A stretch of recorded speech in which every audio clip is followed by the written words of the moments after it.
Hi everyone. सो आज हम इस लेक्चर के अंदर समझने वाले हैं complete electrochemistry in one shot for your term 2 as well as you can follow this particular topic for IIT JEE as well as NEET. So can we start? Of course. So let's start. So सबसे पहले मेरे topic में electrochemistry ये जो नाम है इसका मतलब क्या होता है, क्या मतलब है इस नाम का। ठीक है, अगर मुझे कभी भी कुछ नया वर्ड देखने को मिलता है ना तो हमेशा उसको ब्रेक करके चेक करना चाहिए कि यार इसका मतलब हो क्या सकता है। Isn't it? Yes. So we'll try to break that word. So अगर मैं इसको ब्रेक करूँ तो मुझे क्या दिखाई दे रहा है, मुझे दिखाई दे रहा है इलेक्ट्रो, ओके, और मुझे दिखाई दे रहा है केमिस्ट्री। अब केमिस्ट्री में होता है क्या है भाई, केमिस्ट्री में केमिकल कंपाउंड्स होते हैं। सो आई कैन राइट डाउन, अगर मुझे इलेक्ट्रोकेमिस्ट्री को एनर्जी की टर्म्स में लिखना है या केमिकल कंपाउंड्स की टर्म्स में लिखना है तो मैं क्या लिख सकती हूँ, मैं यहाँ लिख सकती हूँ केमिकल एनर्जी रादर।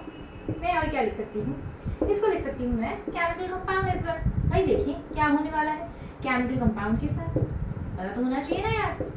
एग्जैक्टली देखिए क्या होने वाला है। और इलेक्ट्रो के अंदर हम इसको लिख सकते हैं इलेक्ट्रिकल एनर्जी।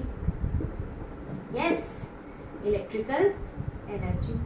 अब यहाँ पे ये जो पर्टिकुलर थिंग मुझे दिखाई दे रही है, पर्टिकुलर चीज मुझे दिखाई दे रही है, इसके अंदर है क्या, मुझे दिख रहा है इसके अंदर कि आपकी कोई भी एनर्जी या तो इलेक्ट्रिकल से केमिकल बन सकती है या फिर केमिकल से इलेक्ट्रिकल बन सकती है। Isn't it? कुछ भी हो सकता है साइमल्टेनियसली, लाइक ये इसमें कन्वर्ट हो सकता है या ये इसमें कन्वर्ट हो सकता है, दो ही चीज हो सकती है। Because we know that according to energy's law, क्या कहता है हमारा एनर्जी का लॉ, वो कहता है भाई energy can neither be created not destroyed but it can transfer from one form to another. Exactly. So यहाँ पे हम यही चेक करने वाले हैं। सो मेरे पास है इलेक्ट्रिकल एनर्जी, मैं चाहूँ तो उसको केमिकल एनर्जी में कन्वर्ट कर सकती हूँ, ठीक है, या फिर मैं चाहूँ तो केमिकल एनर्जी को इलेक्ट्रिकल एनर्जी में कन्वर्ट कर सकती हूँ। Because energy can transfer from one form to another form. तो इसका मतलब है कि हम इलेक्ट्रोकेमिस्ट्री के अंदर दो एनर्जीज को ट्रांसफर करना देखने वाले हैं। यस। सो चलो चेक करें कि इसके बेसिस पे हमारी कौन टाइप किस टाइप्स की सेल हमें दिखाई दे सकती है, कौन से टाइप की सेल मिलेगी हमें अगर इलेक्ट्रिकल से केमिकल जा रहे हैं या केमिकल से इलेक्ट्रिकल जा रहे हैं। सो आपकी चैप्टर जब स्टार्ट होता है तो आपने दो नाम बड़े फेमस सुने होंगे, एक इलेक्ट्रोकेमिकल सेल, दूसरा सुना होगा आपने इलेक्ट्रोलिटिक सेल। तो जरा नाम के बेसिस पे कुछ समझ आता है। मैं फिर से बोल रही हूँ, कुछ नया वर्ड देखा उसको तोड़ो यार, उसको तोड़ो और देखो उसका क्या मतलब बन सकता है। अगर आपको समझ में आएगा कि उसका क्या मतलब बन सकता है तो आपको ऑब्वियसली समझ में आएगा कि यार क्या हो सकता है। ऑफ कोर्स ना। सो लेट्स स्टार्ट। अब यहाँ पे हम क्या करेंगे, हमने लिखा एक होती है इलेक्ट्रोकेमिकल सेल और एक होती है electrolytic cell. Yes. So there are two kind of cells, electrochemical yes, और एक होती है इलेक्ट्रोलिटिक सेल। ये जो नाम सुना है ना आपने, इस नाम को थोड़ा सा समझते हैं, उसके बाद ये समझेंगे कि भाई हम पढ़ क्यों रहे हैं। पहली चीज, किसी भी चीज को, किसी भी नए टॉपिक को स्टार्ट करते हैं तो उससे पहले हमें पता होना चाहिए कि हम पढ़ क्यों रहे हैं यार, क्या जरूरत है इसकी, क्यों चाहिए मुझे, ये चाहिए ना या नहीं चाहिए, भाई पता तो करना पड़ेगा। तो यहाँ पे इलेक्ट्रोकेमिकल सेल और इलेक्ट्रोलिटिक में से मैं ना एक वर्ड को पकड़ रही हूँ, इलेक्ट्रोलिटिक। ठीक है, तो मैंने लिया इलेक्ट्रोलिटिक। अब इलेक्ट्रोलिटिक को अगर मैं तोड़ूंगी तो मुझे मिलेगा इलेक्ट्रो, ठीक है, और लिटिक मतलब टूटना। अब टूटेगा क्या, लिटिक मतलब ब्रेकिंग, टूटेगा क्या बेटा, टूटता क्या, इलेक्ट्रिसिटी टूटती है क्या, नहीं, कौन टूटेगा, केमिकल कंपाउंड। तो मैंने लिखा यहाँ पे केमिकल कंपाउंड ब्रेक होगा। ठीक है, अब सिंपल सा कॉन्सेप्ट दिमाग में आता है कि इलेक्ट्रो मतलब इलेक्ट्रिसिटी और इलेक्ट्रिसिटी का यूज करके मैं केमिकल कंपाउंड्स को तोड़ सकती हूँ। Isn't it?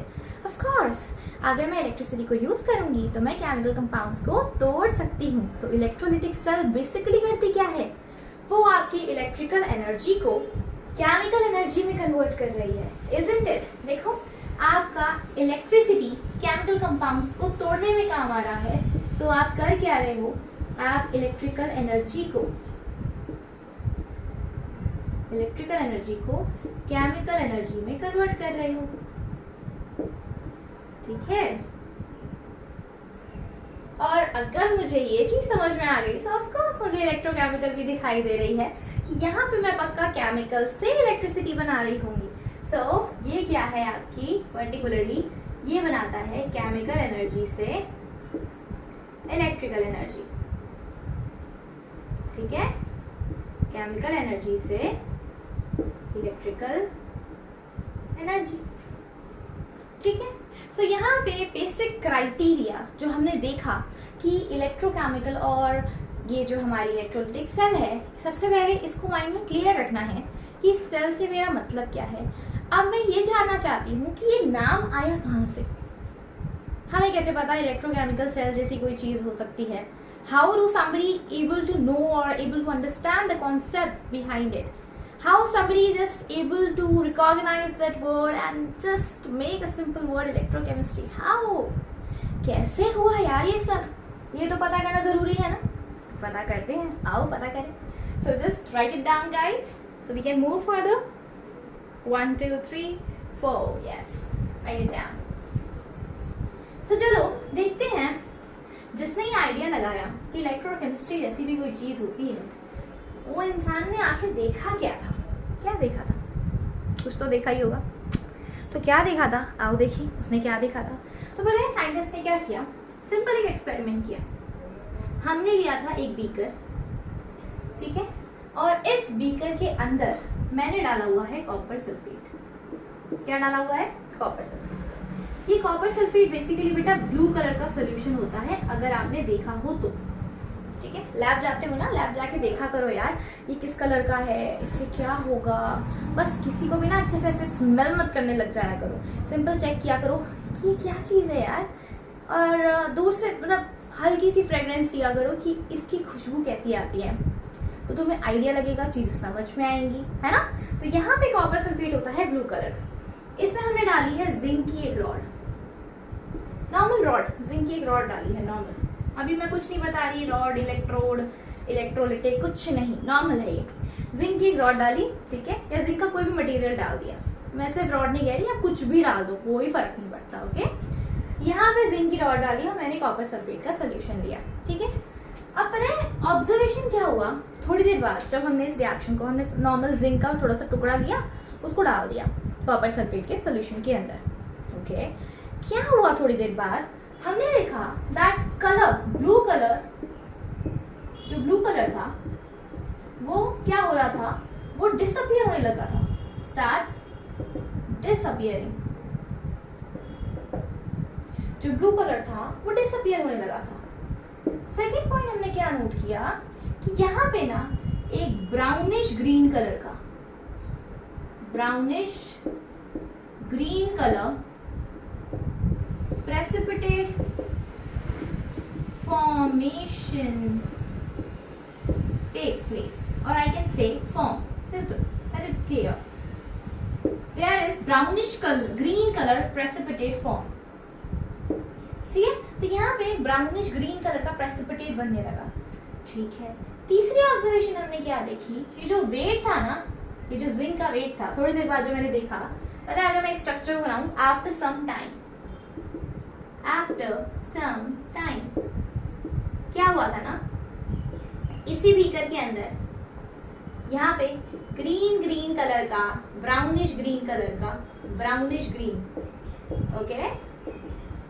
दिखाओ ब्राउनिश ग्रीन कैसा होता है, अभी दिखाती हूँ तुमको। ब्राउनिश ग्रीन प्रेसिपिटेट दिखाई देने लगा हमें। और दूसरा, ये जो रॉड थी ना, आपने जिंक की रॉड डाली थी, उसका वेट रिड्यूस हो गया, पहले ही कंप्लीट था, अब ये वेट देखो, जिंक का वेट थोड़ा सा कम हो गया, थोड़ा सा कम। तो हमने क्या देखा, थर्ड पॉइंट हमने क्या नोट किया, that weight of zinc rod reduced, okay, weight of zinc rod is reduced. तो जो जिंक का वेट था ना, वो थोड़ा रिड्यूस हो गया। और फोर्थ पॉइंट हमने क्या नोट किया, that there is an increase in temperature, temperature increased, जो बीकर था ना वो थोड़ा गर्म हो गया, टेम्परेचर बढ़ गया, अब बीकर गर्म हो गया तो आपको पता चलेगा ना भाई बीकर गर्म हो गया तो टेम्परेचर रिड्यूस हो गया, थोड़ा बढ़ गया थोड़ा। अब यहाँ पे इन सब चीज़ों से मुझे क्या दिखाई दे रहा है, blue colour starts disappearing. What does it mean?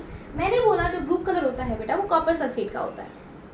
अब कॉपर सल्फेट में कॉपर है किस स्टेट में, ये पता होना चाहिए आपको। तो देखो क्या है यहाँ पे, ये जो कॉपर सल्फेट है इसको अगर मैं तोड़ूंगी तो मुझे क्या मिलेगा, कॉपर +2 प्लस SO4 2 माइनस, ठीक है। तो यहाँ पे ये जो कॉपर +2 है ना, इसी की वजह से ब्लू कलर आता है। कॉपर जब आपका +2 स्टेट में होता है तो उसी की वजह से ब्लू कलर आता है। Okay, blue colour.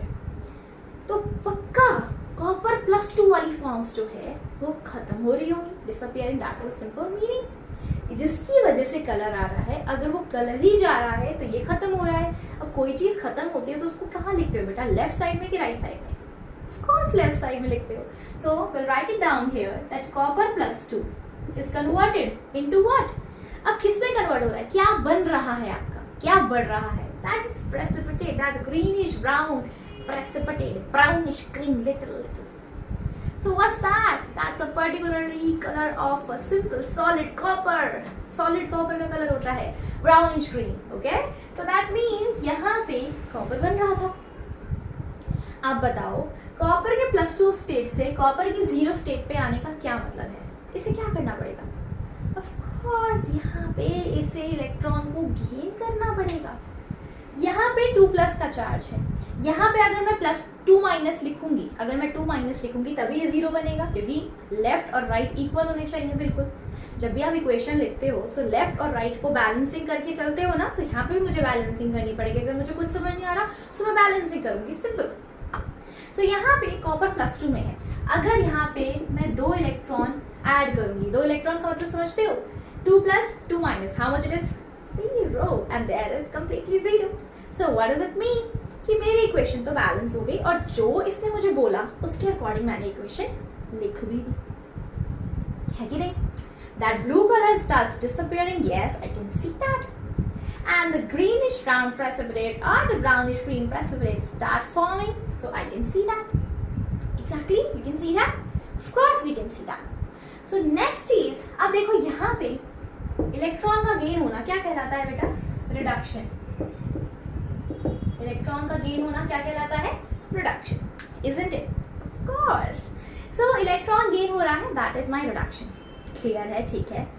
अब इलेक्ट्रॉन जो आ रहा है बेटा, कोई तो देगा उसको, या हवा में इलेक्ट्रॉन आ रहा है, हवा में आ रहा है? ऐसा तो नहीं होगा यार। इलेक्ट्रॉन कहाँ से आ रहा है? कहीं से तो आ ही रहा होगा। अब बताओ कौन रिड्यूस हो रहा है, किसका वेट कम हो रहा है? जिंक का वेट कम हो रहा है, कम हो रहा है ना जिंक का वेट। एक तो जिंक का वेट कम हो रहा है, दूसरा अगर कॉपर का आयन कॉपर में कन्वर्ट हो रहा है तो सल्फेट भी बैठा होगा रिएक्शन के अंदर, बैठा है ना सल्फेट। तो सल्फेट क्या करेगा? अगर जिंक का वेट रिड्यूस हो रहा है तो ये जो 2 इलेक्ट्रॉन हमारे कॉपर को मिले हैं, ये और कौन देगा? जिंक ही तो देगा। कौन देगा? जिंक ही तो देगा।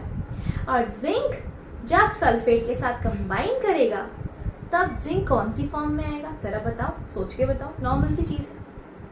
बताओ, स्टॉप करो वीडियो को और सोच के बताओ मुझे कि जिंक कौन सी फॉर्म में आएगा। बताओ। देखो सिंपल सी चीज है, यहाँ पे सल्फेट आयन बैठा हुआ है।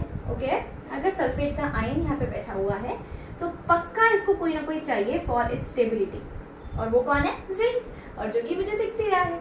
तो यहाँ पे क्या हुआ? जिंक ने क्या किया? इलेक्ट्रॉन लूज किया। अब देखो लिखते कैसे, रिएक्शन को लिखते कैसे? जिंक ने इलेक्ट्रॉन लूज किया, तो यही 2 इलेक्ट्रॉन इसके पास गए होंगे, बिल्कुल ठीक है।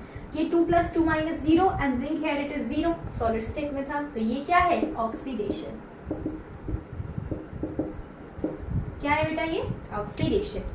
सो बेसिकली इलेक्ट्रोकेमिस्ट्री के अंदर आप पढ़ते क्या हो? आप पढ़ते हो रिडॉक्स रिएक्शन, ठीक है। So electrochemistry simply it's a redox reaction. तो आपका साइमल्टेनियसली ऑक्सीडेशन भी हो रहा है और रिडक्शन भी हो रहा है, दोनों चीजें एक साथ चलती जा रही हैं। चलो आप इसे फटाफट screenshot low so I can drop something and next पे चलेंगे, थोड़ा और समझेंगे इस कॉन्सेप्ट को। 2 3 4. Okay, I can drop that one. Yes. चलो अब देखो, क्या देखो, इसे भी रब कर देते हैं हम। अब रिएक्शन को लिखना सीखेंगे, ठीक है। हमने समझ लिया भाई जिंक के साथ क्या हो रहा था, कॉपर के साथ क्या हो रहा था, ठीक है ना, हमने समझा। अब यहाँ पे ओवरऑल रिएक्शन क्या बना वो देखते हैं।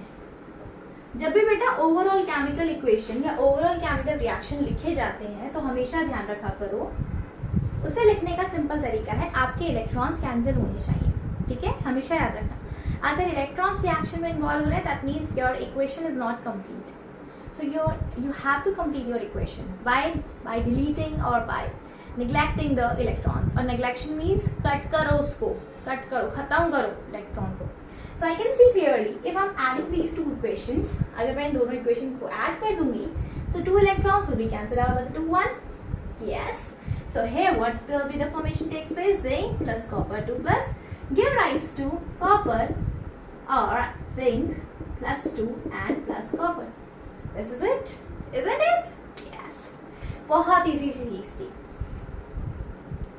हमने क्या देखा यहाँ पे बेटा, जब जिंक जीरो ऑक्सीडेशन स्टेट पे था, सो जिंक ने +2 में जब गया, जिंक 0 से +2 में गया, तो हुआ क्या यहाँ पे, सिंपली हुआ ऑक्सीडेशन। जब भी आपका चार्ज बढ़ता है तो उसे हम कहते हैं ऑक्सीडेशन। और कॉपर +2 2 से बिल्कुल 0 पे चला गया, तो जब भी चार्ज रिड्यूस होता है उसको क्या कहते हैं, रिडक्शन। क्या कहते हैं इसको, रिडक्शन। अब यहाँ पे ना एक क्वेश्चन बनता है, क्या क्वेश्चन बनता है, can we put zinc spoon, can we put zinc spoon in copper sulphate solution, can we put guys, come on tell me, can we put zinc spoon in copper sulfate solution? No, we cannot, because zinc is highly reactive. Zinc is highly reactive. और what I can say that, यहाँ पे देखो zinc की reactivity कैसे है, copper +2 से copper 0 में जा रहा है, मतलब कॉपर का हो रहा है रिडक्शन। तो जिंक यहाँ पे किस तरीके से काम कर रहा है, एज अ रिड्यूसिंग एजेंट। कैसे काम कर रहा है ये, एज अ रिड्यूसिंग एजेंट। एक ऐसा एजेंट क्या करते हैं बेटा, आप उनको पैसे देते हो और वो आपके लिए काम करते हैं, सही बात है। तो यहाँ पे इसका हो रहा है रिडक्शन, कॉपर का हो रहा है रिडक्शन। तो कॉपर का रिडक्शन करवा कौन रहा है, उसके साथ वाला एजेंट। तो जो वो काम करवा रहा है वही सेम उसका नाम हो जाएगा। सो जिंक ने कॉपर का कराया reduction, so that is acting as a reducing agent. Simple. अब रिड्यूसिंग एजेंट का रिडक्शन पोटेंशियल तो ज्यादा होना ही चाहिए ना।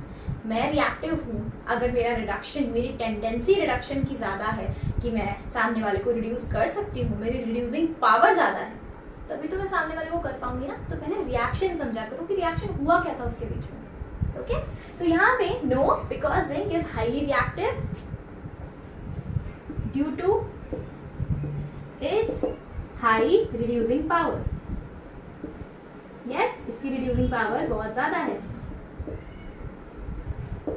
power than copper. So simply, so we cannot put, अगर हम जिंक को डाल देंगे कॉपर सल्फेट में तो रिएक्शन हो जाएगा, और रिएक्शन हो जाएगा तो भाई स्टोर नहीं कर सकते आप किसी चीज़ को किसी में डाल भी नहीं सकते अगर रिएक्शन हो जाएगा तो। ठीक है, अब सिंपल सा क्वेश्चन देती हूँ मैं आपको लिखना है, आपको क्या लेना है, एक बीकर के अंदर आप खुद मुझे करके बताओगे, कमेंट सेक्शन में बताओगे कि क्या होगा। ठीक है, आप घर पे कर सकते हो। घर पे आपके पास ना तांबे की काफ़ी सारी चीज़ होगी, दैट्स अ कॉपर। ओके, बहुत सारी चीज़ें होंगी आपकी कॉपर की। ठीक है, तो कुछ मत करो, कॉपर के चम्मच भी होते हैं घर में, बहुत लोगों के होते हैं घर में चम्मच, और चांदी के भी होते हैं, है ना। तो आपको कुछ नहीं करना, आपको सिर्फ इतना काम करना है, आप एक बीकर के अंदर सोडियम क्लोराइड सोल्यूशन होगी। What does it mean? Of course salt solution. Okay, तो आपको इस बीकर के अंदर लेना क्या है, सॉल्ट सोल्यूशन। ठीक है, और इसके अंदर डालना है कॉपर की रॉड। रॉड मतलब कॉपर का एनीथिंग, कुछ भी, कॉपर का स्पून डाल दो। ठीक है, कॉपर का स्पून डाल दो और चेक करो कि रिएक्शन होता है क्या नहीं होता। अगर रिएक्शन हुआ तो वो क्यों हुआ और उसका रीजन क्या होगा। ठीक है, और अगर रिएक्शन नहीं हुआ तो क्यों नहीं हुआ। मेरी बात समझ में आ रही है? तो मुझे आपकी एक्सप्लेनेशन इसी टर्म्स में चाहिए, क्योंकि मैंने आपको इसी टर्म्स में समझाया है, और इसी क्वेश्चन को हम डिस्कस करेंगे नेक्स्ट क्लास में। ओके, तो चलो इतना नोट डाउन करो। Come on guys, 1 2 3 4। Okay, now see the last statement that we saw is कि इस पर्टिकुलर बीकर का टेम्परेचर बढ़ रहा था। अब टेम्परेचर का बढ़ना मतलब रिएक्शन में से हीट का बाहर निकलना। अब क्या मैं इस हीट का कुछ काम कर सकती हूँ? बिल्कुल कर सकती हूँ। इस हीट को अगर मैं इलेक्ट्रिसिटी में कन्वर्ट कर दूँ तो यार मज़ा नहीं आ जाएगा, और पॉल्यूशन भी नहीं क्रिएट होगा। एग्जैक्टली, इफेक्टिव भी बहुत होगा। बैटरी से कनेक्ट कर दूंगी आराम से, बल्ब जलाऊंगी यार, ऐश करेंगे, फ्री है ना। So that's the simple concept. इसका मतलब अगर आपको इलेक्ट्रोकेमिस्ट्री समझ में आती है तो आप घर में ही बल्ब जला सकती हो, सिर्फ और सिर्फ पता है किससे? सोडियम क्लोराइड से, सॉल्ट सोल्यूशन से। मैं बताऊंगी कैसे, एक प्रैक्टिकल से, ठीक है। लेकिन अभी के लिए हमें क्या जानना है कि हम इस टेम्परेचर का यूज बैटरी से कनेक्ट करके कैसे करवा सकते हैं। So will see how to make electrochemical cell. अब इलेक्ट्रोकेमिकल सेल का नाम ना बहुत सारा है। वोल्टेक सेल कहते हैं, गैल्वेनिक सेल कहते हैं, कॉपर जिंक सेल कहते हैं, है ना। तो यहाँ पे अब हम पढ़ने वाले हैं electrochemical cell. Okay, so ready? चलो अब हम पढ़ेंगे इलेक्ट्रोकेमिकल सेल। इलेक्ट्रोकेमिकल सेल अगर मुझे बनानी है तो मुझे चाहिए भाई 2 रॉड। सही बात है ना। हर एक बैटरी, जब देखी है आपने, बैटरी में एक पॉजिटिव और नेगेटिव टर्मिनल होता है, पता है। और वो पॉजिटिव और नेगेटिव टर्मिनल को आप ऑपोजिटिवली चार्ज से रखते हो। जैसे अगर मैं सिंपल एग्जांपल लूँ तो आपके घड़ी के अंदर क्लॉक, जो घर में वॉल क्लॉक होती है, उसके अंदर जब बैटरी लगाते हो, कभी देखा है अगर आप उल्टी बैटरी लगा देते हो तो वो क्लॉक चलती ही नहीं है जब तक आप उसको सही डायरेक्शन में ना लगाओ। ऐसा क्यों? बताना कमेंट सेक्शन में, ऐसा क्यों बताना, ठीक है। चलो देखिए, बहुत इजी कॉन्सेप्ट्स है, बहुत इजी और बहुत इंटरेस्टिंग। चलो अब इलेक्ट्रोकेमिकल सेल बनाते हैं। बहुत इजी है, बहुत इंटरेस्टिंग है, you will love it. Okay, so let's start. So electrochemical cell के अंदर, इस टॉपिक के अंदर मैं कंप्लीट इलेक्ट्रोकेमिकल सेल को कंप्लीट डिस्कस करूंगी, ठीक है। उसके बाद हम इलेक्ट्रोलाइटिक सेल लेंगे नेक्स्ट पार्ट में। ओके, सो इलेक्ट्रोकेमिकल सेल के अंदर हम क्या देखने वाले हैं? हमने लिया 2 बीकर, ये बड़े खूबसूरत से 2 बीकर लेते हैं एकदम। मैंने लिए 2 बीकर, और इन 2 बीकर में मैंने डाल दी रॉड।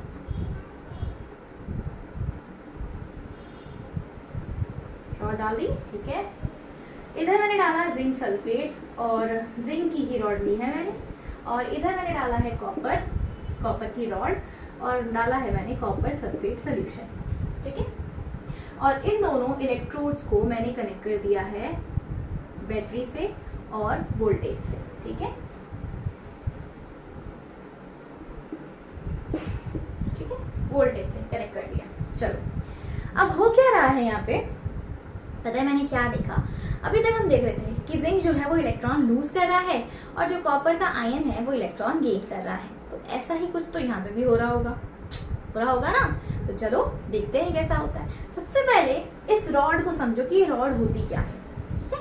अब हम थोड़ा ना कॉन्सेप्ट के साथ डील करेंगे। अब ये जो रॉड है हमारी, इसे हम कहते हैं बेटा इलेक्ट्रोड। क्या कहते हैं इसे? हम कहते हैं इसे इलेक्ट्रोड। अब इलेक्ट्रोड, फिर से नया वर्ड, ओहो मैम इलेक्ट्रोड कितना अजीब सा वर्ड है। अब इसे कैसे समझे और कैसे याद रहेगा माइंड में? तो बहुत आसान सा कॉन्सेप्ट है। कैसे? आप इलेक्ट्रोड एक नया सा वर्ड पढ़ रहे हो, तोड़ दो उसको, कुछ मत करो, तोड़ दो। इससे हमें मिलता है एक तो इलेक्ट्रो, ठीक है, दूसरा हमें मिलता है रॉड। अब इलेक्ट्रो और रॉड का क्या रिलेशनशिप है? भाई मैंने तो उसको वोल्टेज से कनेक्ट कर रखा है और बैटरी से भी कर रखा है, तो इसका मतलब है कि पक्का मुझे तो करंट चाहिए, मुझे इलेक्ट्रिसिटी चाहिए तो मुझे करंट चाहिए, और अगर मुझे करंट चाहिए तो मुझे तो इलेक्ट्रॉन्स चाहिए ना। तो इलेक्ट्रो का मतलब होगा इलेक्ट्रॉन्स, क्योंकि यही तो एक जरिया है जहां से इलेक्ट्रॉन्स जाएंगे और जहां से मेरी बैटरी काम करेगी, जहां से मुझे बल्ब जलता हुआ दिखाई देगा, है कि नहीं? यस। तो यहाँ पे क्या है? यहाँ पे है इलेक्ट्रॉन्स और यहाँ पे है रॉड। मतलब इस रॉड के ऊपर ही इलेक्ट्रॉन या तो जा रहा होगा या कहीं और, या तो इसके पास, या तो इसके पास जा रहा होगा या इससे दूर जा रहा होगा, यही तो हो सकता है। रॉड के ऊपर क्या हो सकता है, या तो ऑक्सीडेशन या तो रिडक्शन, या तो इलेक्ट्रॉन गेन करेगा या तो इलेक्ट्रॉन लूज करेगा। सो अब इलेक्ट्रॉन की डेफिनेशन क्या होगी बेटा, ये होगी the surface of over which oxidation और रिडक्शन टेक्स प्लेस, जिसके सरफेस पे या तो ऑक्सीडेशन या तो रिडक्शन हो रहा होगा, है कि नहीं? सही बात है, या तो ऑक्सीडेशन हो रहा होगा या तो रिडक्शन हो रहा होगा, या तो इलेक्ट्रॉन गेन हो रहा होगा या तो इलेक्ट्रॉन लूज हो रहा होगा, है कि नहीं? तो ये बात हुई इलेक्ट्रोड की। अब जिंक क्या है, जिंक हमने देखा कि इसका रिड्यूसिंग पावर बहुत ज़्यादा है, मतलब सामने वाले को रिड्यूस कर सकता है भाई, सामने वाले को रिड्यूस करेगा तो खुद क्या करेगा, इलेक्ट्रॉन लूज करेगा। कितना अच्छा राइमिंग बन गया ना, सामने वाले को रिड्यूस करेगा तो खुद को सिंपल खुद इलेक्ट्रॉन लूज करेगा। तो चलो इसका इलेक्ट्रॉन लूज करवाएं, चलो देखें। यहाँ पे जिंक ने क्या किया, इलेक्ट्रॉन लूज किया, जिंक ने +2 बनाया और 2 इलेक्ट्रॉन। अब बेटा इलेक्ट्रॉन किधर जाते हैं, रॉड पे, किधर जाते हैं, रॉड पे, और आयन किधर जाएगा, सोल्यूशन में, सिंपल। तो यहाँ पे ये जो आयन था, जिंक का आयन, ये गया सोल्यूशन के अंदर, गया गया गया गया गया गया, ठीक है। और दूसरी चीज क्या हुई, इलेक्ट्रॉन चला गया रॉड के ऊपर। आ जाओ इलेक्ट्रॉन हमारे भाई साहब, हमारे प्यारे से सुंदर से इलेक्ट्रॉन आ जाओ। तो ये तो चिपक गया, रॉड से चिपक गया, ठीक है भाई, चिपक गया तो चिपक गया। अब यहाँ पे जिंक का आयन क्रिएट हो गया, ठीक है। अब ये इलेक्ट्रॉन जाएगा कहाँ बेटा, ये जाएगा इलेक्ट्रॉन आपका यहाँ से पास होता हुआ, पूरा पास होता हुआ किसके पास जाएगा, इसके पास जाके चिपक जाएगा, चिपक गया इसके पास जाके। यहाँ पे ये जो इलेक्ट्रॉन था ये गया, यहाँ गया, यहाँ गया, यहाँ गया, ठीक है। और इलेक्ट्रॉन चिपकेगा किससे, कॉपर के सॉलिड से, आयन से। तो कॉपर सल्फेट में कॉपर का आयन प्रेजेंट है बेटा, देखो कॉपर +2 प्रेजेंट है, यही जो 2 इलेक्ट्रॉन आएंगे उसको गेन करेगा और बनाएगा कॉपर का सॉलिड, ओके। इसका मतलब इस राइट साइड में कॉपर +2 रिड्यूस हो जाएगा, कम हो जाएगा। इस साइड में कॉपर +2 फटाफट इलेक्ट्रॉन गेन करके कॉपर बनाता जा रहा है, कॉपर +2 हो गया रिड्यूस। और ये जो रॉड है, ये जो रॉड है आपकी, अभी इसमें मुझे काम है तो मैं बताऊंगी। तो ये जो कॉपर की रॉड है इसका वेट बढ़ जाएगा, कॉपर रॉड वेट इंक्रीजेस क्योंकि वो बढ़ जाएगा। अब देखो ना, कॉपर +2 ने 2 इलेक्ट्रॉन गेन किए तो कॉपर बना। अब इलेक्ट्रॉन तो आता जाएगा, आता ही जाएगा, आता ही जाएगा, है ना। और कॉपर की रॉड मोटी मोटी मोटी मोटी होती रहेगी, लेकिन जिंक की रॉड का क्या होगा, बेचारी जिंक धीरे धीरे धीरे धीरे उसका वेट कम होता जाएगा, होगा ना। यही तो हमने देखा था एक्सपेरिमेंटली। तो यहाँ पे भी सेम चीज दिखने वाली है।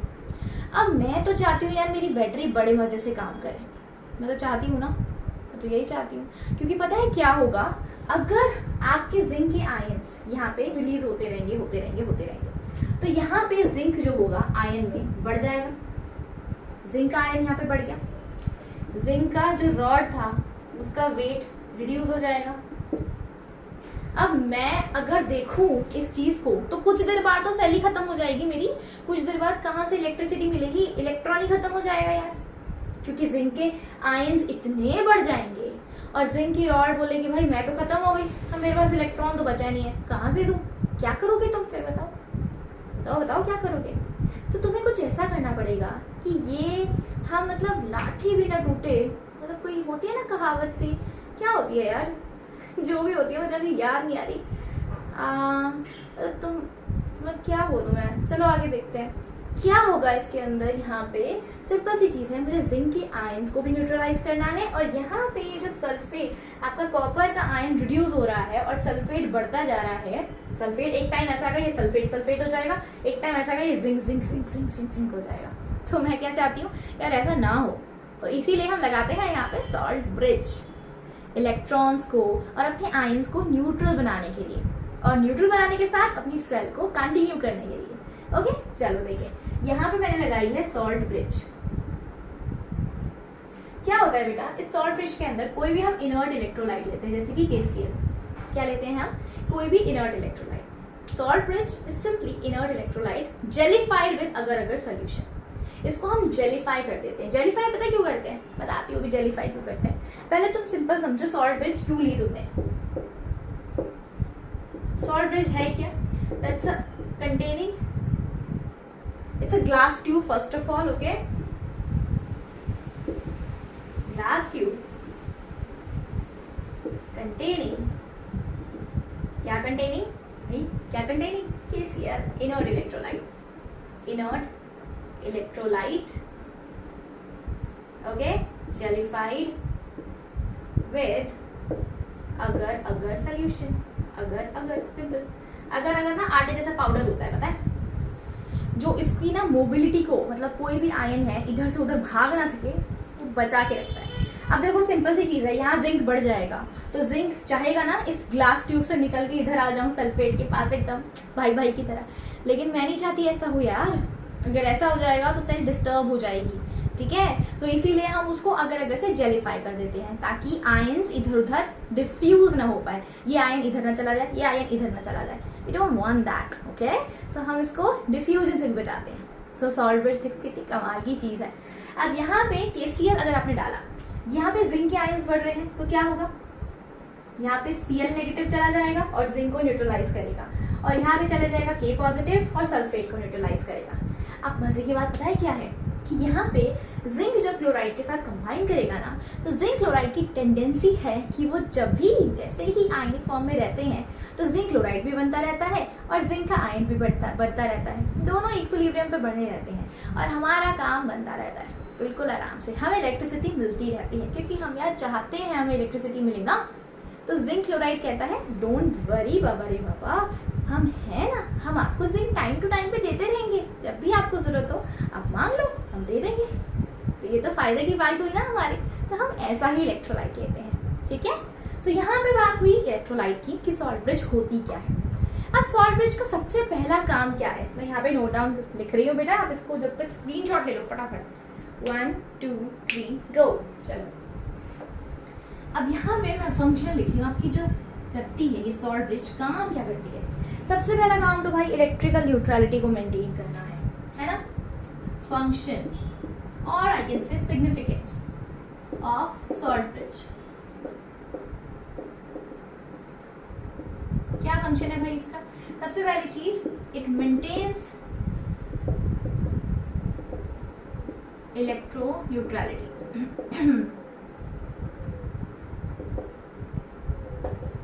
ये इलेक्ट्रॉन की न्यूट्रलिटी को मेंटेन करके रखती है।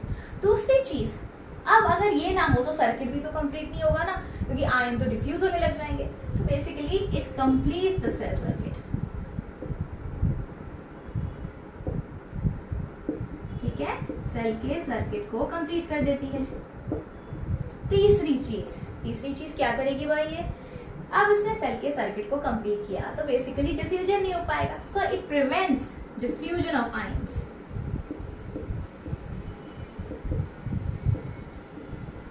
What? Diffusion of ions। तो इससे डिफ्यूजन भी नहीं होता आयंस का। फोर्थ पॉइंट दिखेगा नहीं ना यहाँ पे, बहुत नीचे हो गया, चलो कोई बात नहीं, मैं यहाँ लिख देती हूँ, ठीक है। फोर्थ पॉइंट क्या है इसका, फोर्थ पॉइंट क्या है, देखो कैसे, यहाँ पे ये नेगेटिव रॉड हो गई, लाइकवाइज यहाँ पे भी ये पॉजिटिव रॉड हो जाएगी बेटा, है कि नहीं, पॉजिटिव हो जाएगी ना, सही बात है कि नहीं, क्योंकि ये कंप्लीट नेगेटिव हो गई, तो इसका उल्टा इसके साथ तो होने ही वाला है। अब यहाँ पे जो नेगेटिव टर्मिनल बैठ गया है सारा का सारा, तो जिंक के आयंस भी बढ़ रहे हैं, और जिंक के आयंस कैसे हैं, पॉजिटिव नेचर के हैं। क्या जनरेट हो रहा है बेटा, whenever there is a separation of charges, okay, whenever there is a separation of charges of what, positive and the negative, okay, then what happened, there's a polarity generated, or I can say the potential difference generated। अब हर एक cell का अपना एक potential difference होता ही है, आपको पता है ये बात। कभी कभी देखते हो, कभी कभी बल्ब लेकर आते हो बाहर से, भैया हमें इतने वॉट का बल्ब देना, अंकल जी हमें इतने वॉट का बल्ब देना, व्हाट डज इट मीन, क्यों कहते हो, कभी सोचे। वो इतनी पावर सप्लाई करता है, and power is nothing, you can say that's a multiplication of voltage and current, exactly. So अगर पावर, वोल्टेज और करंट का मल्टीप्लिकेशन है यहाँ पे, सो पक्का उस पावर से वोल्टेज का कुछ ना कुछ तो लेना देना होगा। तो हर एक बल्ब का, हर एक ट्यूबलाइट का अपना एक वोल्टेज होता है, और कितने टाइम में वो कितना करंट पास करती है वो हमारा पावर भी दिखाता है, ठीक है। सो यहाँ पे हर एक सेल का अपना वोल्टेज होता है। अब इस सेल का भी अपना एक वोल्टेज है, मान लेते हैं 1 वोल्ट, ठीक है। लेकिन अगर अंदर से भी पोटेंशियल डिफरेंस जनरेट होने लगा तो क्या होगा, अगर वो आपकी सेल से ज्यादा हो गया तो फ्यूज उड़ जाएगा यार, आपकी सेल काम ही नहीं करेगी, बिल्कुल काम नहीं करेगी, है ना। कहते हैं ना कि कभी भी गीजर का और जैसे एसी का आप स्विच एक साथ मत लगा देना यार, और अगर 2 रूम में एसी चल रहे हैं तो आप साइड बाय साइड फटाफट तुरंत मत चला दिया करो एक साथ, क्योंकि वो बर्दाश्त नहीं कर पाता। क्यों कहते हैं मीटर बड़ा वाला लगाना पड़ता है वरना फ्यूज उड़ जाएगा, क्यों कहते हैं भाई, यही तो चक्कर है उस चीज का। उनके अंदर भी पोटेंशियल डिफरेंस जनरेट हो जाता है, तो यहाँ पे भी पोटेंशियल डिफरेंस को मिनिमाइज करना है, और वो काम कौन करेगा, योर सॉल्ट ब्रिज। कैसे, इस आयन को न्यूट्रलाइज करके, simple, okay. So what it minimises, it minimise the potential difference. Clear, I really hope, बड़ा इंटरेस्टिंग चैप्टर है यार, मजे लेके पढ़ो। चलो नोट डाउन करो आप इसे, 1 2 3 4 5, ओके। सो अब यहाँ पे समझते हैं कि ऑक्सीडेशन पोटेंशियल क्या होता है या रिडक्शन पोटेंशियल क्या होता है। देखो बहुत इंटरेस्टिंग चीज बताने वाली हूँ मैं आपको अभी, देखो बहुत आसान सी चीज है। अब देखो यहाँ पे ना ये जो रॉड है, ये जो रॉड है आपका, यहाँ पे ऑक्सीडेशन हो रहा है, आपको दिखाई दे रहा है क्योंकि जिंक ने इलेक्ट्रॉन लूज किया और जिंक का आयन बनाया, तो ये बेसिकली इसको कहते हैं क्या है, ऑक्सीडेशन, ठीक है। और क्या कह सकते हैं, this is in left side, तो इसको हम कहते हैं लेफ्ट। तीसरी चीज, इस रॉड के ऊपर negative negative negative negative sign है, तो इसको क्या कह सकते हैं, नेगेटिव टर्मिनल, और क्या, नेगेटिवली चार्ज और negative terminal, oxidation terminal, left terminal. और क्या कह सकते हैं, क्योंकि ऑक्सीडेशन होता है एनोड पे, तो हम इसको लिखेंगे anode terminal, okay. So overall इसका नाम क्या लिख सकते हैं, LOAN, लोन। सो आप इसको माइंड में बिठा सकते हो, लोन से L for left, O for oxidation, A for anode and N for negative, clear. Likewise ये है आपका पॉजिटिव टर्मिनल, क्योंकि इसके रॉड पे पॉजिटिव पॉजिटिव आ रखा है। दूसरी चीज इसे हम कहेंगे रिडक्शन, क्योंकि यहाँ पे हो रहा है रिडक्शन, यस। तीसरी चीज हम इसको कहेंगे what, right side, because that is at the right side, and fourth point is cathode, ठीक है।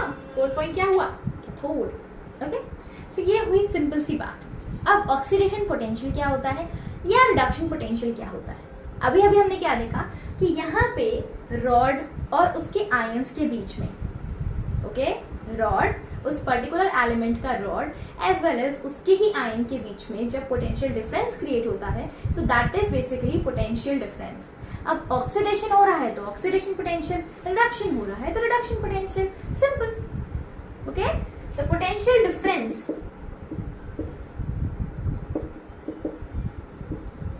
Potential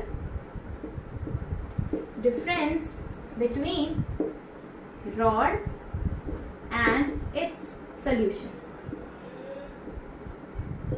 okay। उसी के सॉल्यूशन और उसी के रॉड के बीच में जो पोटेंशियल डिफरेंस क्रिएट होता है उसी को हम इलेक्ट्रोड पोटेंशियल कहते हैं, ठीक है, इलेक्ट्रोड का पोटेंशियल। अब अगर वो ऑक्सीडेशन हो रहा है तो ऑक्सीडेशन पोटेंशियल, अगर रिडक्शन हो रहा है तो रिडक्शन पोटेंशियल, सिंपल।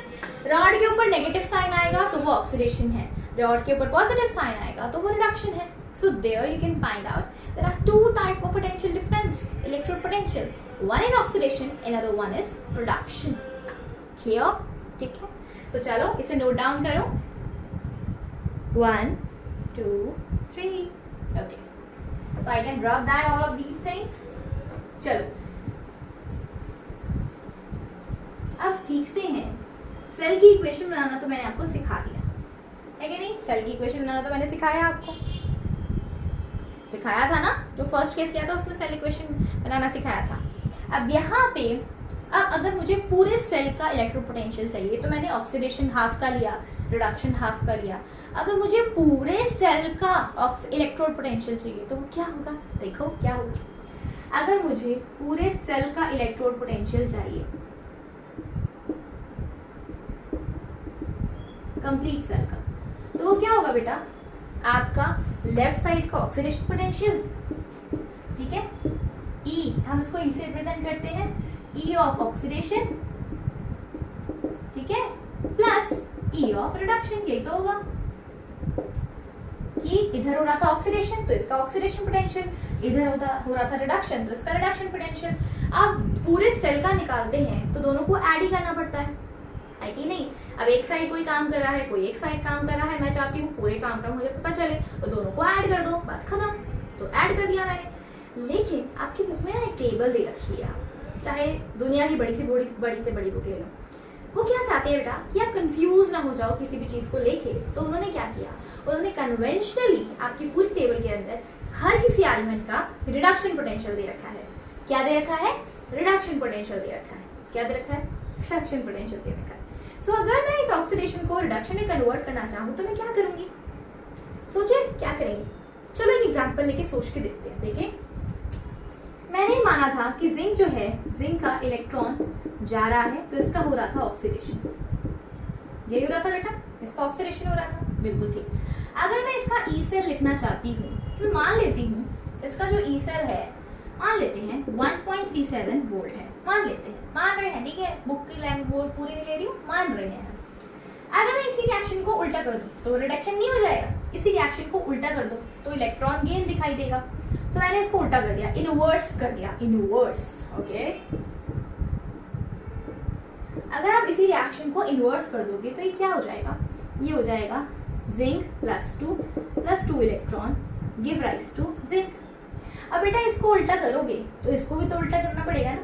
तो किसी न्यूमेरिकल टर्म का उल्टा करने का क्या मतलब होता है, इसके आगे है पॉजिटिव, उसको क्या कर दो, नेगेटिव, सिंपल। तो मैंने इसका ई सेल अगर मुझे लिखना पड़ेगा तो मैं क्या लिखूंगी, -1.37 volt. Getting my point? Isn't it easy concept? Of course it's easy यार। तो यहाँ पे अगर आपने रिएक्शन को उल्टा कर दिया तो that is what reduction potential. So अगर कभी भी पेपर में क्वेश्चन आता है, so you have to be clear they are giving you reduction potential और ऑक्सीडेशन वन। सो आपको पता ही होना चाहिए, और अगर आपको दे रखा है oxidation potential, so you have to make it, you have to make sure कि आप उसको कंप्लीट करो, उसको कन्वर्ट करो रिडक्शन पोटेंशियल। अगर कन्वर्ट नहीं करोगे यार तो बेचारी बुक का क्या होगा, उन्होंने आपके लिए तो चीज़ों को आसान बनाया है ना। So you have to make it, okay.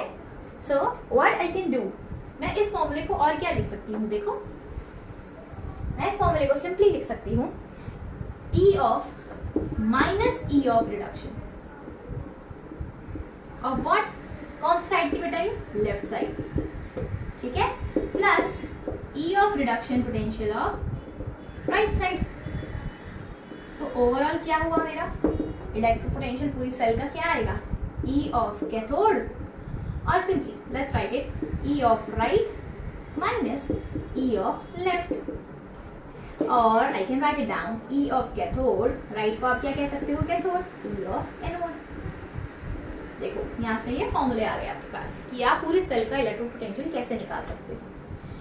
अब पूरी सेल के इलेक्ट्रोड पोटेंशियल में जो आपकी वो टेबल दे रखी है वो स्टैंडर्ड कंडीशन पे दे रखी है। अगर आपने ध्यान से देखा हो ना तो वहां पे ई के सर पे एक खूबसूरत सा नॉट लगा रखा है, जीरो, खूबसूरत सा जीरो।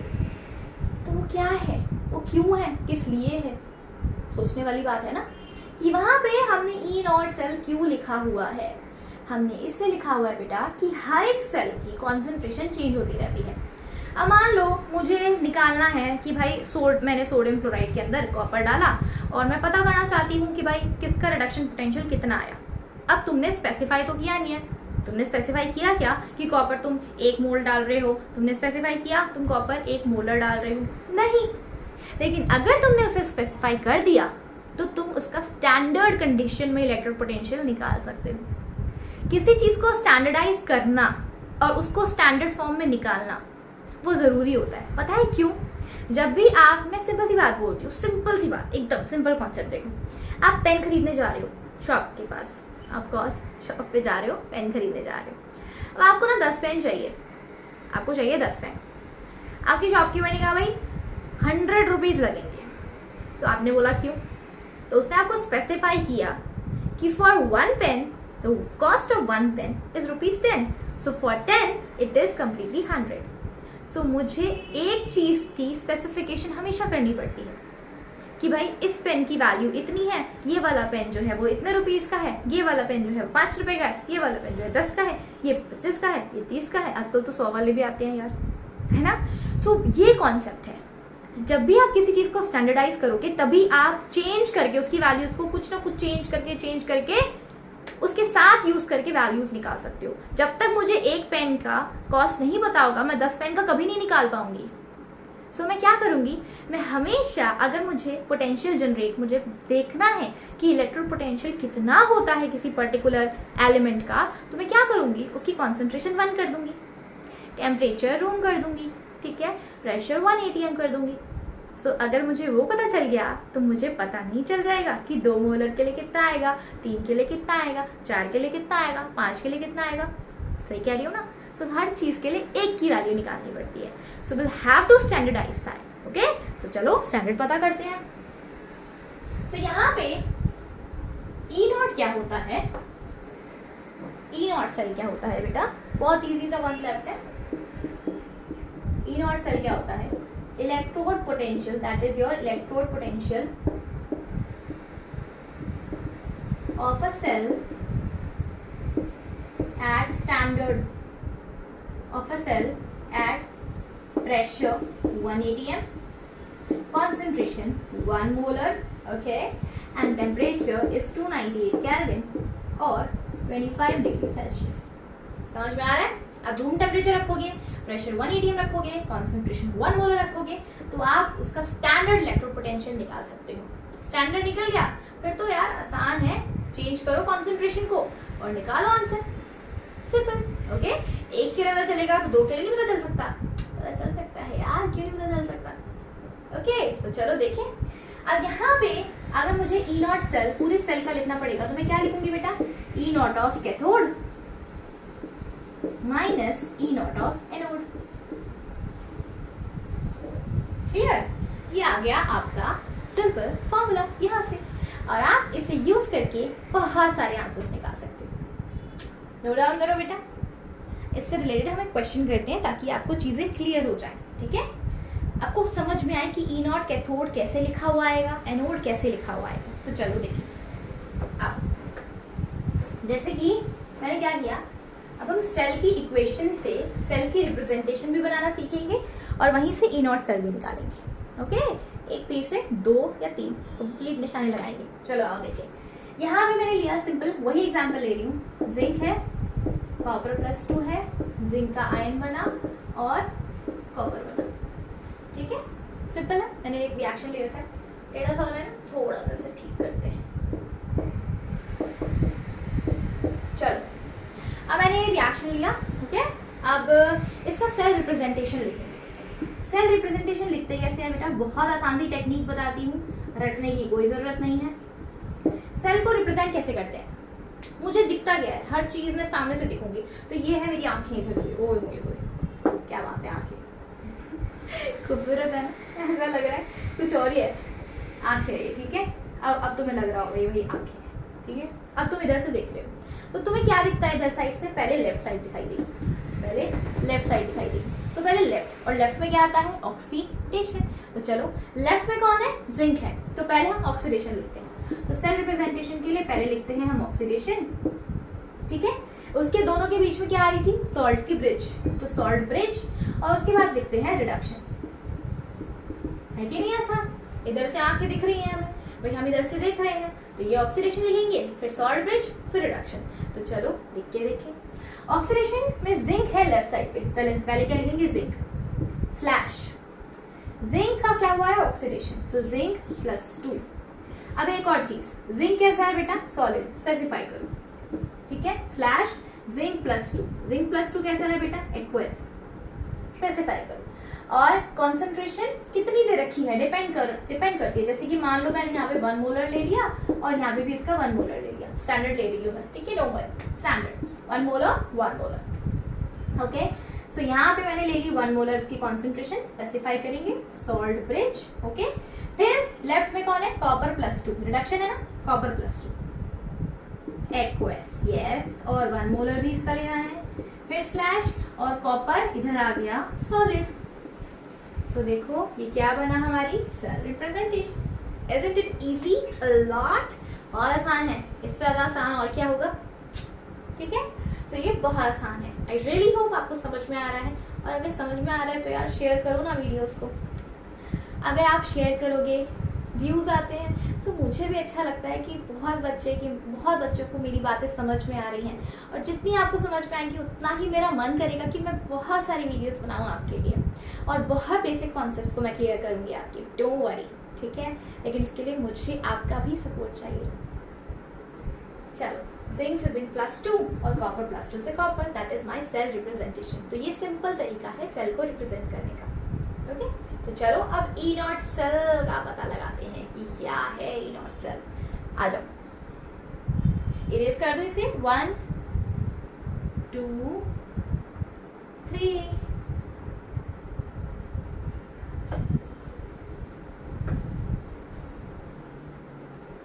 चलो, अब पता है मैंने क्या लिखा, यहाँ देखो, ध्यान से देखना एकदम।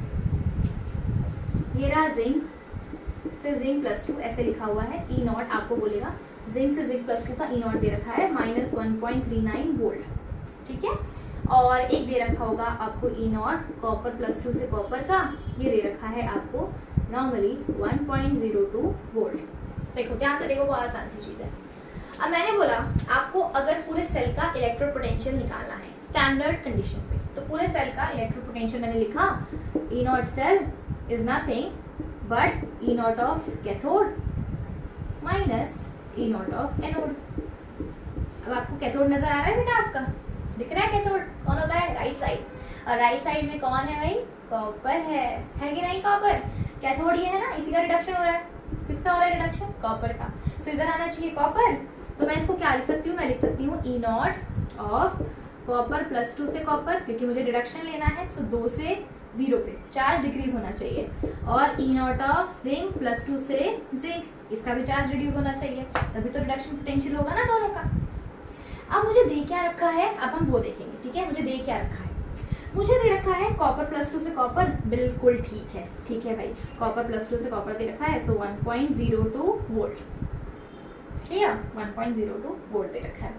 अभी ठीक है, इसको हम पॉजिटिव ले लेते हैं, ठीक है। अब यहाँ देखो जिंक से जिंक +2 दे रखा है, लेकिन मुझे क्या चाहिए, जिंक +2 से जिंक, मुझे तो रिडक्शन चाहिए, मुझे दे रखा है ऑक्सीडेशन। तो क्या करेंगे, अब कुछ नहीं यार, प्लस को माइनस कर दो, और क्या, प्लस को माइनस कर दो, कुछ नहीं। तो यहाँ पे मैंने लिखा ई नॉट ऑफ जिंक +2 से जिंक। पहचानने का सिंपल तरीका है, पहले लिखा है 0 फिर +2, मतलब ऑक्सीडेशन हो रहा है, मुझे रिडक्शन चाहिए। सो +2 पहले आना चाहिए, 0 बाद में, ठीक है। तो ये कितना हो जाएगा, -1.39 वोल्ट। सही हो गया, -1.39। सो इट इज अबाउट, क्या होगा यहाँ पे, आंसर कितना आएगा बेटा, दिख रहा है ना आपको क्लियरली। सो यहाँ पे कितना हो गया, 1.39, 1.02, 11, 4, 2, कितना हो गया, 2.41। तो कितना आ गया आंसर, 2.41 वोल्ट। सो हमारा ई नॉट कितना आ गया सेल का, 2.41 वोल्ट। और मैंने ये अपने आप वैल्यूज ली है, आपकी बुक की वैल्यूज नहीं है। It is for simple to understand, okay, to understand, आपको समझ में आना चाहिए सिंपली। क्लियर हो गया, ई नॉट सेल कैसे निकालते हैं। चलो आगे बढ़े।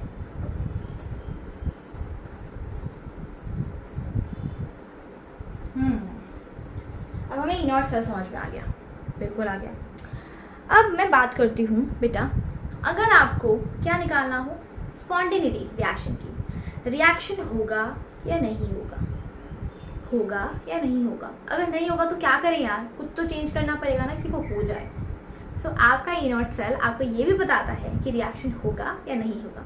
आप थर्मोडायनेमिक्स में एक टर्म पढ़कर आए हो, डेल्टा जी, ठीक है। स्पॉन्टेनिटी, स्पॉन्टेनिटी,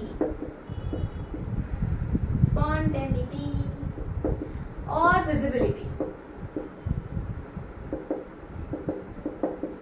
मतलब रिएक्शन होगा या नहीं होगा, वो कौन बताता है, डेल्टा जी। डेल्टा जी अगर नेगेटिव आता है तो रिएक्शन स्पॉन्टेनियस होता है, अगर डेल्टा जी पॉजिटिव आता है तो रिएक्शन नॉन स्पॉन्टेनियस होता है। सो हमें चाहिए भाई रिएक्शन स्पॉन्टेनियस होना ही चाहिए, बिल्कुल होना चाहिए।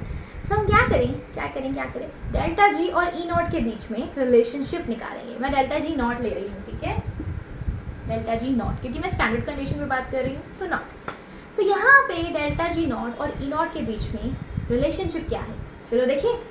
सो आपने फिजिक्स में एक फॉर्मूला पढ़ा है, नहीं पढ़ा है तो मैं बता देती हूँ, बहुत ईजी सा फॉर्मूला है, that is voltage is equals to work done upon charge.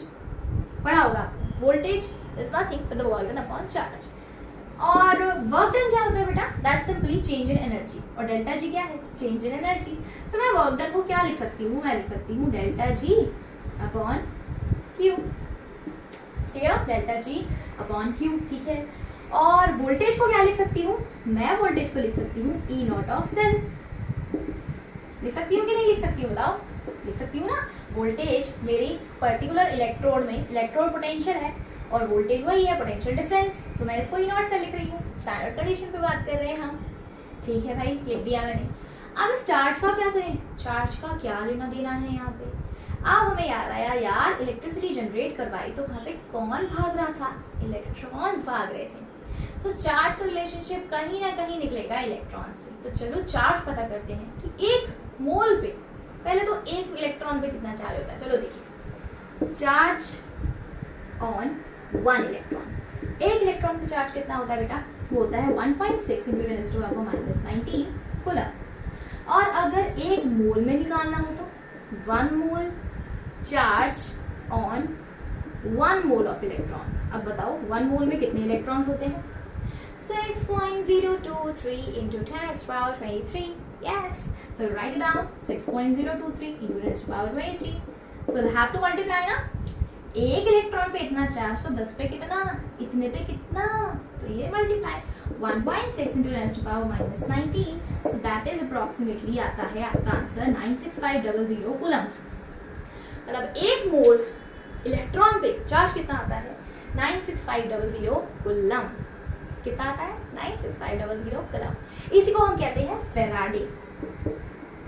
Faraday क्या होता है, 1 Faraday is nothing but a charge on 1 mole of electron, और उसकी वैल्यू क्या है, 96500। क्लियर हो रहा है आपको, ठीक है। तो चलो आगे बढ़ते हैं, थोड़ा इधर लिखते हैं क्या है हमारे पास। हम इसे क्या लिख सकते हैं, हम लिख सकते हैं delta G not is equals to, minus लगाया बेटा हमें क्योंकि डेल्टा जी नेगेटिव चाहिए, सो माइनस ऑफ फेराडे, 96500 को फेराडे लिख सकते हैं, और हम लिखेंगे एन फेराडे। एन फेराडे क्यों बेटा, क्योंकि यहाँ पे 1 मोल इलेक्ट्रॉन के लिए, लेकिन मुझे तो नहीं पता मेरे रिएक्शन में कितने मोल्स आएंगे इलेक्ट्रॉन्स के, कितने इलेक्ट्रॉन्स आएंगे मुझे तो नहीं पता ना। So I take n for n number of electron, n mole of electrons, okay. So यहाँ पे NF multiply that is E not cell. तो ये है हमारा simple formula between delta G and your E not cell, और ये आपको याद रखना है क्योंकि ये आता है, that's very really important, okay. So delta G not is equals to minus NF E not cell. तो अगर यहाँ से क्लियरली दिखाई देता है कि अगर ई नॉट सेल पॉजिटिव आएगा तो डेल्टा जी नेगेटिव आएगा, और तो रिएक्शन स्पॉन्टेनियस होगा, yes. So E not cell अगर पॉजिटिव होगा so delta G naught negative आएगा and reaction will be visible, yes, reaction will be visible, reaction visible होगा। अगर डेल्टा G नेगेटिव आएगा तो, और डेल्टा G नेगेटिव कब आएगा, जब ई नॉट सेल पॉजिटिव आएगा। क्या आपको ये बात अच्छे से समझ में आई है, एकदम अच्छे से, एकदम बढ़िया तरीके से। so that is complete about the electrochemical cell, complete। एक हाइड्रोजन इलेक्ट्रोड रहता है हमारा रेफरेंस इलेक्ट्रोड, वो मैं नेक्स्ट क्लास में आपको करवाऊंगी, और साथ साथ इलेक्ट्रोलिटिक सेल, और उसके बाद चैप्टर खत्म। बहुत आसान सा चैप्टर है, बहुत इंटरेस्टिंग है, बहुत इजी है। तो आप जितना अच्छे से समझोगे, पूरी कोशिश की है मैंने आपको अच्छे से समझाने की, and I am very damn sure you know कि आपको समझ में आया होगा। सो अगर समझ में आया है सो यार कमेंट करो, शेयर करो, सब्सक्राइब करो चैनल को, लाइक भी कर दो, ठीक है। मुझे बहुत अच्छा लगेगा कि तुम लोगों को मेरी वीडियोस बहुत अच्छी लग रही हैं, और मुझे बहुत अच्छा लगेगा तो इसी बिहाफ पे मैं बहुत सारे प्रैक्टिकल्स भी लेकर आऊँगी। रोज़ रोज़ घर में ही चीज़ों से हम क्या क्या कर सकते हैं हम वो डिस्कस करेंगे, और घर की चीज़ों से क्या क्या फ़ायदे हो सकते हैं और कौन कौन सी केमिस्ट्री निकल सकती है, will find it out, okay. इससे आपकी नॉलेज बढ़ेगी, बहुत नॉलेज बढ़ेगी, okay. So I really hope आपको ये समझ में आया हो, So you can take a screenshot for that. 1, 2, 3, 4, 5.